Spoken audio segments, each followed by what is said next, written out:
Kembali lagi bersama saya di video kali ini. Saya akan membahas mengenai tata cara mengenai tes CAT CPNS ya. Karena sekarang ini tes CPNS itu sudah tidak dilakukan secara menggunakan kertas, tapi menggunakan media elektronik gitu ya, seperti komputer. Jadi hasilnya, oke, apa sih tes CAT itu ya? Jadi gini. Jadi untuk pelaksanaan CAT CPNS itu dibagi dua sesi ya. Jadi ada dua sesi, sesi pertama dan sesi kedua. Di mana sesi pertama itu terdiri dari yang pertama adalah verifikasi data dulu ya. Makanya ketika kalian mengikuti tes diharapkan kalian membawa identitas diri yang lengkap ya.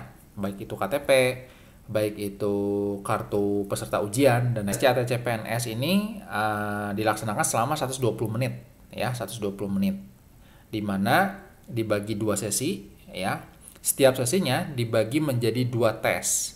30 menit pertama itu prates dan latihannya ya. Jadi ibaratnya kayak simulasi lah seperti itu ya.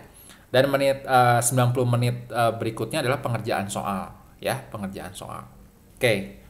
Dimulai dari verifikasi data dimulai 30 menit sebelum sesi SKD. Jadi diharapkan kalian jangan telat ya.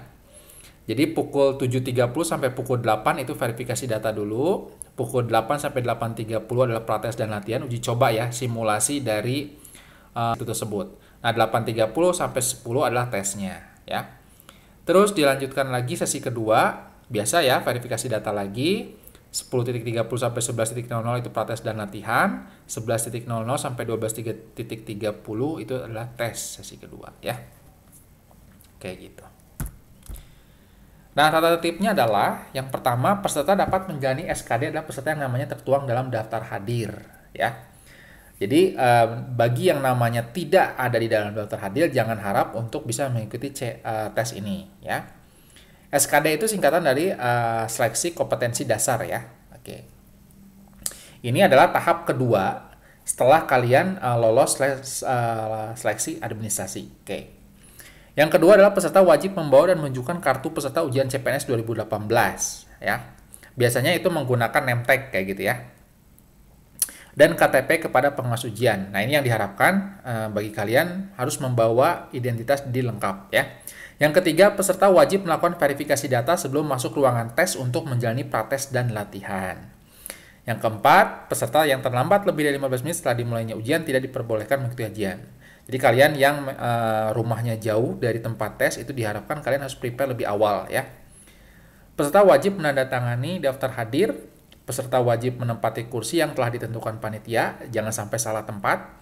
Ketujuh, peserta wajib meletakkan kartu peserta ujian CPNS 2018 dan KTP di atas meja peserta dilarang. Ya, di atas meja. Peserta dilarang keluar masuk ruangan ujian selama pelaksanaan SKD, membuat catatan di meja, bekerja sama dengan peserta yang lain, atau tindakan lain yang dapat dikategorikan sebagai tindakan kecurangan. Yang selanjutnya, mengaktifkan telepon seluler ya. Diharapkan kalian jangan membawa telepon seluler ya. Kalau ada pun membawa itu harus dinonaktifkan. Menggunakan kalkulator dan alat hitung lainnya. Jadi diharapkan kalian tidak boleh membawa alat hitung dan lain-lain gitu ya. Jadi pure adalah kemampuan hitung dari diri kalian sendiri ya. Maka persiapan dengan baik. Nah, tata cara ujian online-nya yang pertama adalah login dulu ke sistem OTS online-nya ya. Biasanya ini nanti ada dipandu oleh panitia seleksi. Yang kedua, latihan menggunakan sistem tes online dilaksanakan selama 5-10 menit dengan soal uji coba atau soal latihan. Yang ketiga, mengikuti tes yang sesungguhnya dengan mengakses soal yang disediakan. Keempat, durasi tes akan berlangsung selama 90 menit. Waktu tes akan tampil di layar komputer dan menghitung mundur saat soal tes mulai diakses. Butir soal akan muncul di layar komputer satu persatu ya. Kelima, menjawab soal tes dapat dilakukan dengan cara memilih jawaban benar menggunakan mouse. Keenam, jika terjadi salah pilih jawaban, peserta dapat memperbaiki jawaban dengan cara mengganti pilihan jawaban yang terakhir. Mengganti jawaban beberapa kali dapat dilakukan dan tidak mengurangi nilai peserta, namun harus dipertimbangkan waktunya ya. Mengganti jawaban itu tidak masalah, tetapi kalian harus pertimbangkan waktu ya, waktu tesnya ya. Karena itu kan membutuhkan waktu ketika mengganti-ganti jawaban. Ketujuh, untuk memudahkan peserta mengidentifikasi kelengkapan jawaban, soal-soal yang belum dijawab ditandai dengan warna merah pada sisi bawah layar. Ya. Jadi kalau yang misalkan kalian lewat soal ini agak sulit dilewat, nah itu nanti ada tandanya. Di nomornya itu warna merah ya, ada warna merah. Kalau yang sudah dijawab itu warna hijau. Ya. Nah, warna merah ini berarti kosong belum dijawab. Nah, kalian kalau misalkan ada waktu itu bisa kalian coba ulangi lagi ya ke nomor yang belum diisi ya. Aplikasi CAT akan berhenti secara otomatis ketika waktu tes berakhir. Jadi hitungan mundur menjadi angka 0 ya.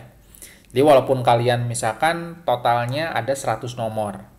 Kalian baru mengerjakan 60 nomor tapi karena waktunya habis, kalian tidak bisa mengisi lembar jawaban berikutnya gitu. Jadi stop gitu. Nah, ini tampilan dari CAT-nya. Tes CAT-nya seperti ini ya. Ada identitas peserta CAT CPNS, soal, pilihan jawaban, tombol untuk menyimpan jawaban dan melanjutkan ke soal selanjutnya ya. Ini sudah ada di layar, bisa kalian lihat sendiri ya. Yang nomor 1 itu identitas peserta CAT CPNS ya. Itu sudah tertera secara otomatis. Yang kedua itu adalah soalnya, bagian soalnya itu. Yang ketiga ini ada pilihan jawaban. Kalian bisa klik di sini ya. Nanti kalau misalkan pilih jawaban yang tepatnya A, kalian bisa klik A. Terus tombol untuk menyimpan jawaban nomor 4. Simpan ya. Terus kelima, tombol untuk melewatkan soal dan melanjutkan ke soal selanjutnya jika kalian mendapatkan kendala di soal tersebut. Yang keenam, sisa waktu jumlah soal total, jumlah soal yang sudah dijawab, dan jumlah soal yang belum dijawab. Tombol untuk kembali ke soal sebelumnya, nomor 7. Yang tombol nomor 8, tombol untuk memilih nomor soal. Yang ke-9, tombol untuk menuju soal selanjutnya. Dan 10, tombol untuk menyelesaikan ujian. Ya. Jadi diharapkan kalian mendapatkan poin yang maksimum di tes SKD ini. Agar kalian bisa lolos di tes wawancara gitu ya.